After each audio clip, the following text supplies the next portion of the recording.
ঘড়িতে বেলা 10টা বাজে। তো আজ ভুনা খিচুড়ি করব। তো তার জন্য কি কি নিয়েছি সরঞ্জামগুলো আপনারা দেখুন। নিয়েছি এখানে মুগ ডাল চাল, সেটাকে আগে ভিজিয়ে নিয়েছিলাম, সেটাকে এখানে লবণ এবং হলুদ দিয়ে মেখে রাখা হয়েছে। এখানে নিয়েছি শুকনো লঙ্কা, তেজপাতা, কাঁচা লঙ্কা, আদা বাটা, মটরশুঁটি আর হচ্ছে বাদাম, চিনেবাদাম। আমি নর্মাল চিনেবাদামটাই নিয়েছি।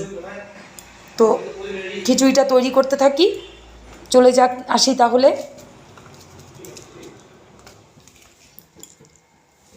ছেড়ে দিলাম শুকনো লঙ্কা, তেজপাতা আর গোটা জিরে।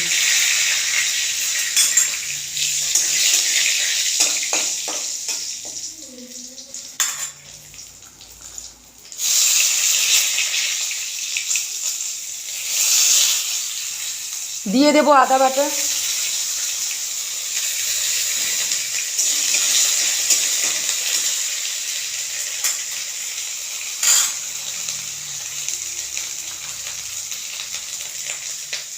পাঁচ মিনিটের জন্য একটু ব্রেক নিলাম।